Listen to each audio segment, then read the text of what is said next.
मेरे प्यारे प्यारे बाल मित्रों, आज मैं हिंदी का क्लास आपका लेने जा रहा हूँ। आप बहुत ध्यान से सुनोगे और समझोगे। इसमें मैं संस्कृत का भी सहारा लूँगा और बहुत मज़े में आपको समझ में आएगा, क्योंकि संस्कृत के जो सूत्र हैं वो सूत्र टाइप हैं, छोटे छोटे हैं लेकिन बड़े बड़े भाव रखते हैं। सबसे पहले आज हम लोग देख रहे हैं वर्ण को। वर्ण या इसको अक्षर कहते हैं। संस्कृत में इसकी परिभाषा है न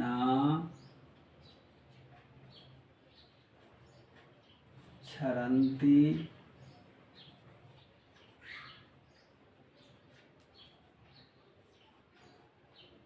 अक्षरः, न क्षरन्ति अक्षरः। न माने नहीं, क्षरन्ति माने नाश होते हैं, नष्ट होते हैं। अक्षर अक्षर कभी नष्ट नहीं होते हैं। परिभाषा आप सुनिए। वर्ण वह ध्वनि जिसके और टुकड़े नहीं किए जा सकें वर्ण कहलाते हैं। एक बार फिर से सुनिए। वह ध्वनि जिसके और खंड न हो सकें उनको वर्ण कहा जाता है। ये वर्ण जो हैं दो तरह के हैं। पहला नंबर स्वर वर्ण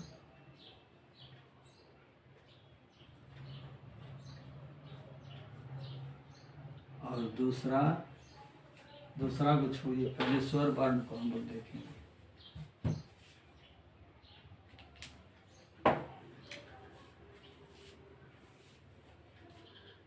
स्वर वर्ण वे होते हैं जिनका उच्चारण अपने आप होता है, स्वतः जो उच्चरित होते हैं, किसी की सहायता नहीं लेते हैं, वे स्वर वर्ण होते हैं।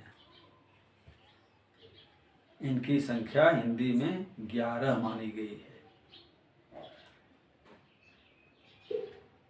अ से लेके आ तक। अ, आ, ई, उ, ए, ओ, अंग, अ, री। ये जो है क्या है? स्वर वर्ण है।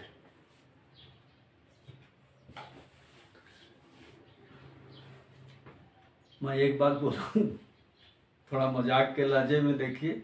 मेरे समझ से वर्ण एक ही होता है, स्वर वर्ण। अ स्वर वर्ण है। इसके बाद अपने मुंह का आकार चेंज करते जाओ और फिर नए नए वर्ण बनते जाएंगे। जैसे मैं बोल रहा हूँ अ, मुंह फाड़ दिए आ, मुंह थोड़ा इधर टेढ़ा कर दिए ई, मुंह थोड़ा उधर टेढ़ा कर दिए ई, मुंह ऐसे कर दिए पाउट की तरह से ऊ, ना, फिर इधर घुमा दिए ए, आए, फिर ओ, आओ। मेरे समझ से वर्ण एक ही है, लेकिन हम लोग व्याकरण की दृष्टि से देखेंगे कि स्वर वर्ण जो है वो 11 है। जिन वर्णों का उच्चारण बिना किसी की सहायता से अपने आप होता है वे स्वर वर्ण कहलाते हैं। दूसरा देखिए, व्यंजन वर्ण।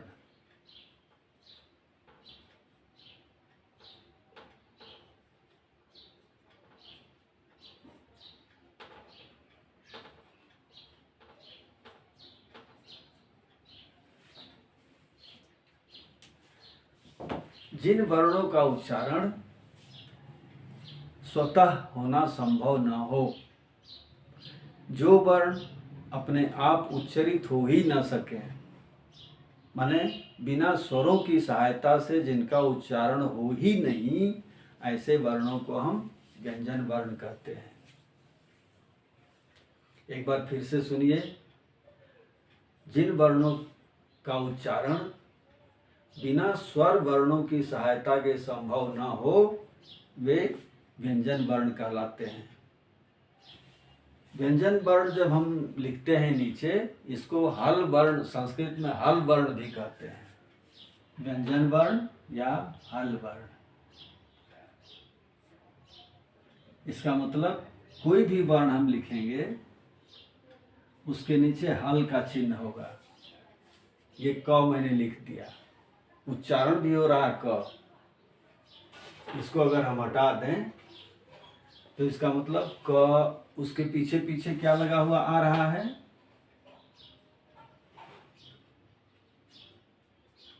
अब ये पूरा क वर्ण हुआ। सारे वर्णों के साथ यही होता है, जितने व्यंजन वर्ण होते हैं क से लेके म तक, अंतस्थ वर्ण, ऊष्म वर्ण और संयुक्त वर्ण, सारे वर्ण जितने हैं, अंतस्थ वर्ण, ऊष्म वर्ण और संयुक्त वर्ण, सबका उच्चारण किसी न किसी स्वर की सहायता से होता है। एक बार फिर से सुन लीजिए इसको। व्यंजन वर्ण वे वर्ण होते हैं जिनका उच्चारण बिना स्वरों की सहायता के संभव न हो। अकेले व्यंजन वर्ण का उच्चारण हम नहीं कर सकते हैं।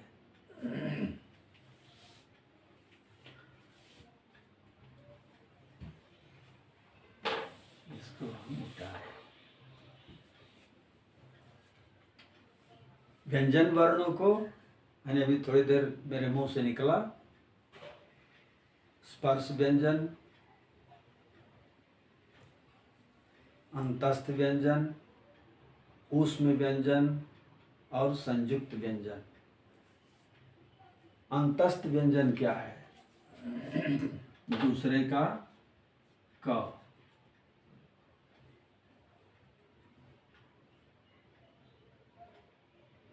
इसको बताने से पहले स्वर वर्ण के बारे में बता देते हैं।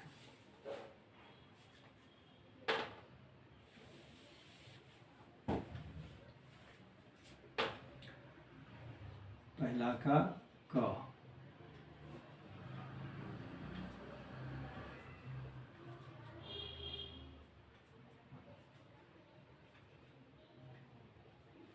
ह्रस्व स्वर। ये ह्रस्व स्वर क्या है? ह्रस्व माने छोटा और दीर्घ माने बड़ा। जिन वर्णों का उच्चारण झटके से हो जाए, जल्दी से हो जाए, उनमें एक मात्रा जितना समय खर्च हो, उन सारे वर्णों को ह्रस्व वर्ण कहते हैं, ह्रस्व स्वर वर्ण। एक बार फिर सुनिए। जिन स्वर वर्णों का उच्चारण झटके से हो जाए, जल्दी से हो जाए, या जिनमें एक मात्रा के बराबर समय खर्च हो, उसको हम ह्रस्व स्वर कहते हैं। जैसे अ, ई, छोटा ऊ, ए, ओ, ये सब क्या हैं? ह्रस्व स्वर हैं। दूसरा नंबर हो गया दीर्घ स्वर, 1/ख।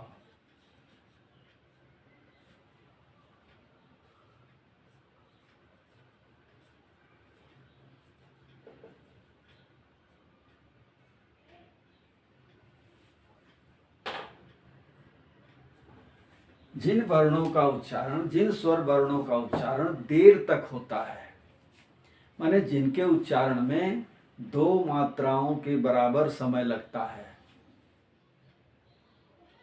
उन वर्णों को हम दीर्घ स्वर वर्ण कहते हैं। एक बार फिर सुनिए। जिन स्वर वर्णों के उच्चारण में समय ज़्यादा लगता है, माने 2 मात्राओं के बराबर समय लगता है, उनको हम दीर्घ स्वर वर्ण कहते हैं। जैसे आ, बड़ी ई, बड़ा ऊ, आए, आओ, ये सब क्या हो गए? 2 मात्राओं के बराबर इनमें समय खर्च हो रहा है। आ कह रहे हैं तो थोड़ा देर तक हो रहा ना, ई कह रहे हैं तो, छोटी ई कह रहे हैं तो ई, और बड़ी ई कह रहे हैं तो ई, छोटा ऊ कह रहे हैं तो ऊ, और बड़ा ऊ कह रहे हैं तो ऊ। जिनमें दो मात्राओं के बराबर समय लगे उनको हम दीर्घ स्वर कहते हैं। और पहले का ग प्लुत स्वर,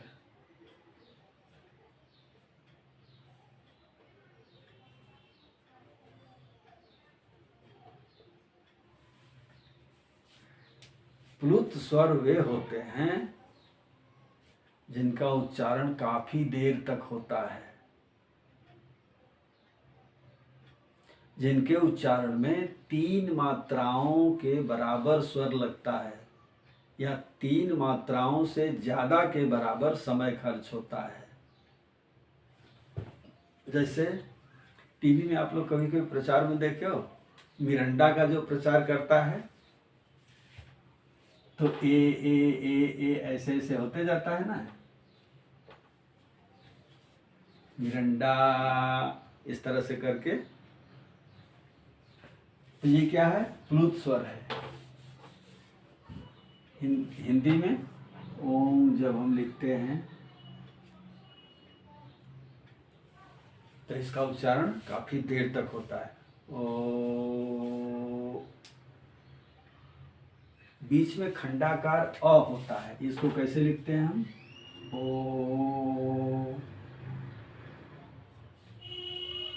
मा।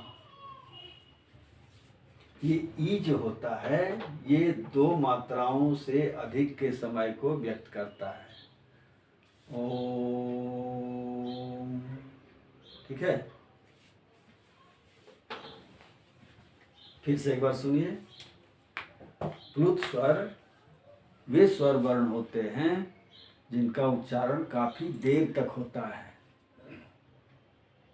जिनमें 3 मात्राओं के बराबर या 3 मात्राओं से अधिक का समय खर्च होता है। ये प्लुत वर्ण है। वर्तमान समय में इनका उपयोग नहीं होता है, ये संस्कृत भाषा में ही ज़्यादा प्रयोग किए जाते हैं।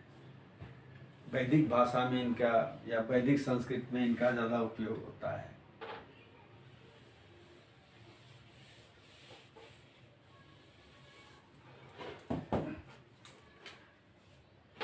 दूसरे नंबर पर हम लोग आए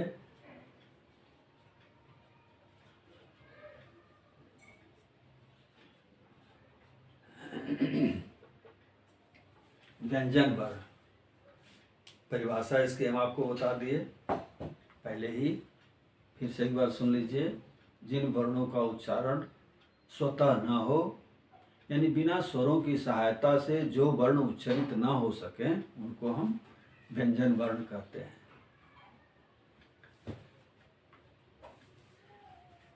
व्यंजन वर्ण में वर्ग होते हैं।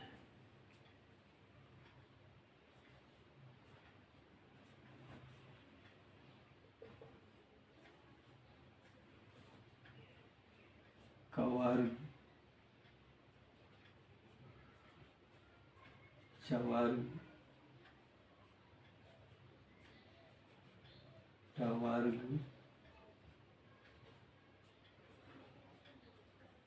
तवर्ग और पवर्ग। कवर्ग का मतलब क से लेके अंगा तक, क ख ग घ अंगा। चवर्ग का मतलब च से लेके या तक। टवर्ग का मतलब ट से लेके अड़ा तक।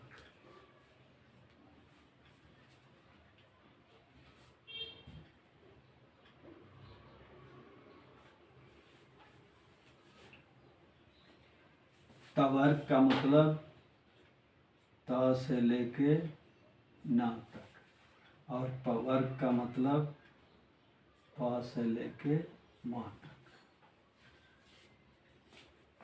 मैंने आपको हिंट्स किया था कि संस्कृत बड़ी मज़ेदार है। हम लोग की माता है ना, संस्कृत सारे भारतीय भाषाओं की जननी है। माता से हम लोग पहले जितना संपर्क में रहेंगे उतना ही आनंददायक रहेगा, सुखी रहेंगे। अब इसको हम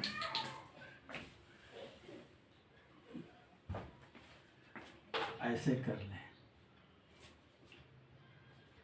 कु पु। ये कुपु शब्द हम कह दिए, इसका मतलब क से लेके माँ तक सारे शब्द हो गए, सारे वर्ण इसी में आ गए। फिर से देखिए, कुपु संस्कृत में होता कुपु। कुपु कहने का मतलब क से लेके माँ तक सारे व्यंजन वर्ण इसमें समाहित हो गए, कवर्ग, चवर्ग, टवर्ग, तवर्ग, पवर्ग सब। इसको फिर हम मिटाए।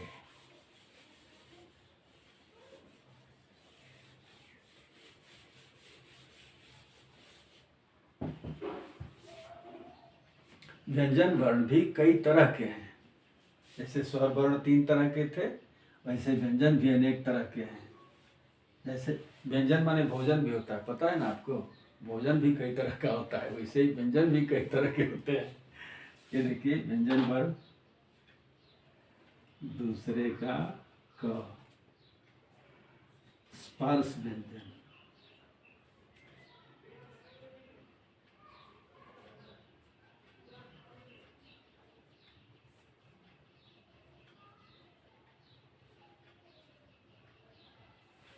स्पर्श व्यंजन। हम लोग के मुंह में बहुत सारा जगह है,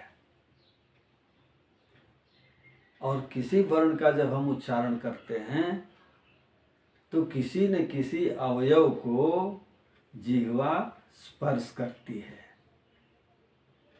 फिर से सुनिए, जिन वर्णों के उच्चारण में हमारी जिह्वा किसी न किसी मुख के अवयव को स्पर्श करती है, वे सभी वर्ण क्या होते हैं?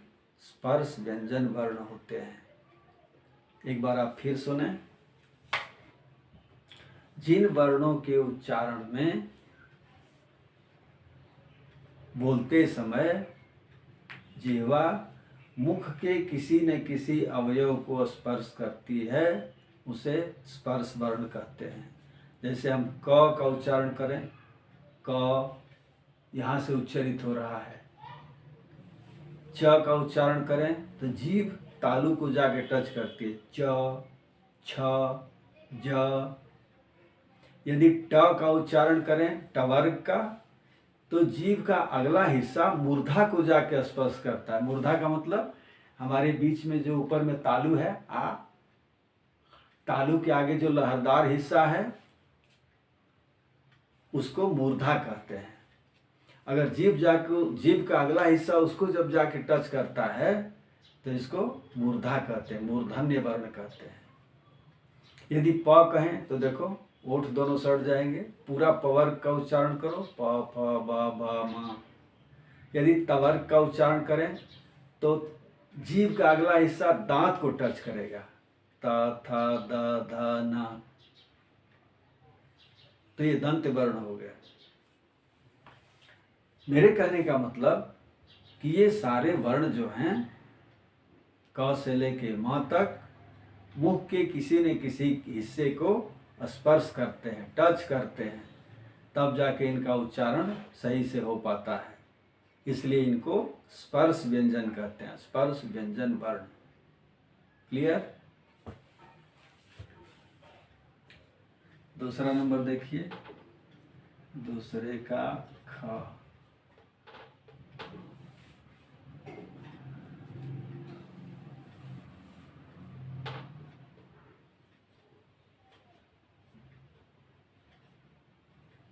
अंतस्थ व्यंजन, अंतस्थ व्यंजन, अंत जोड़ स्थ। ऐसे वर्ण, ऐसे व्यंजन वर्ण जिनका उच्चारण करते हुए लगता है कि वो अंत ही स्थ हो गए, माने अंदर ही स्थित हो गए, बाहर निकले ही नहीं। फिर से एक बार देखिए, वैसे व्यंजन वर्ण जिनका उच्चारण करते हुए लगता है कि वे वर्ण अंदर में ही घुट रहे हैं, बाहर नहीं निकल पा रहे हैं, उनको अंतस्थ व्यंजन वर्ण कहते हैं। जैसे य, र, ल, व, यर, लव पूरा नहीं उच्चरित हो रहे हैं। फिर से देखिए, अंतस्थ व्यंजन, वे सारे व्यंजन वर्ण जिनका उच्चारण करते हुए लगता है कि वो पूर्ण रूप से उच्चरित ही नहीं हो रहे हैं, वे अंतस्थ व्यंजन वर्ण हैं। दूसरे का ग, ऊष्म व्यंजन वर्ण।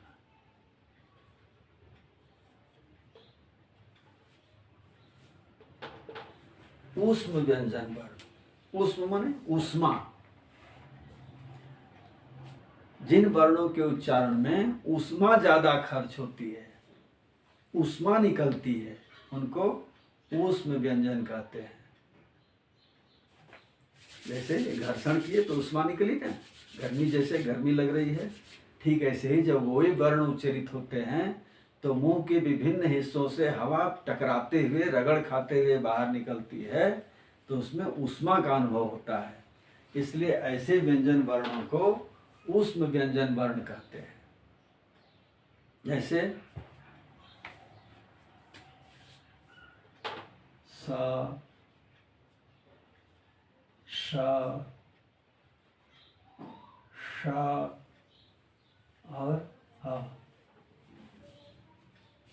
तीनों स और ह, ये क्या है? ऊष्म व्यंजन वर्ण है। फिर से एक बार सुनिए, जिन वर्णों के उच्चारण में मुख के अंदर घर्षण क्रिया अधिक होती है, माने वायु अधिक घर्षित होते हुए निकलती है, उसको ऊष्म व्यंजन कहते हैं। दूसरे का घ हम लोग देख लेते हैं, संयुक्त व्यंजन वर्ण।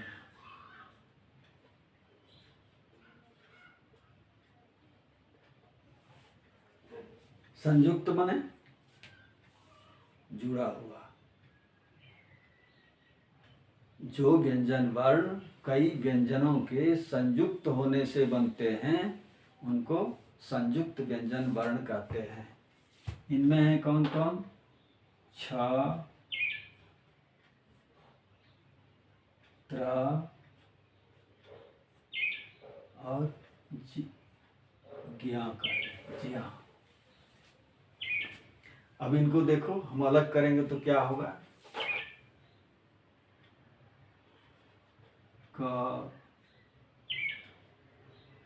श,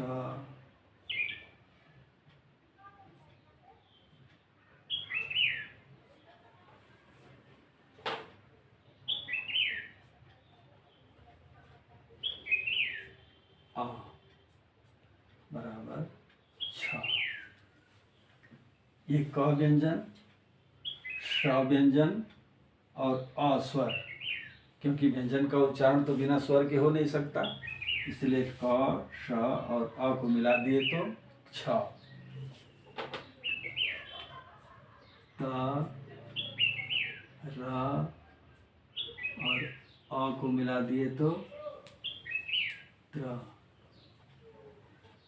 ज, इ,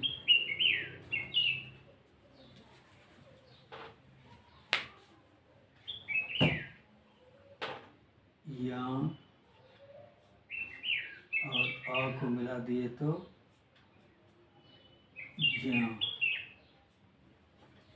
छ, त्र, ज्ञा। तीनों देख लिया, स्पर्श व्यंजन, अंतस्थ व्यंजन, ऊष्म व्यंजन और संयुक्त व्यंजन।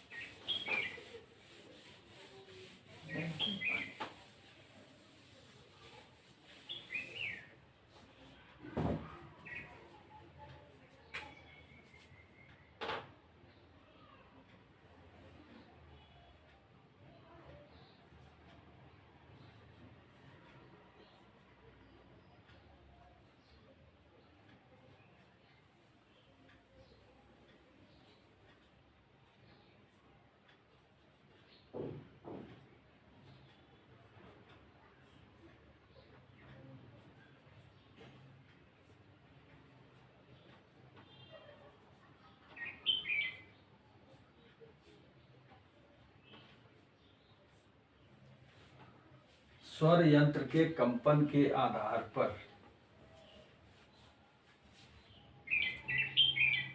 स्वर यंत्र जिस ढंग से कंपित होता है, माने जिह्वा है, कंठ है, इनमें जिस तरह से कंपन होता है, उस कंपन के आधार पर वर्णों को दो भाग में बांटते हैं।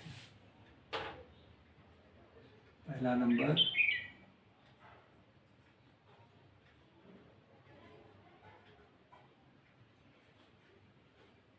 घोष वर्ण या इसको सघोष कहते हैं।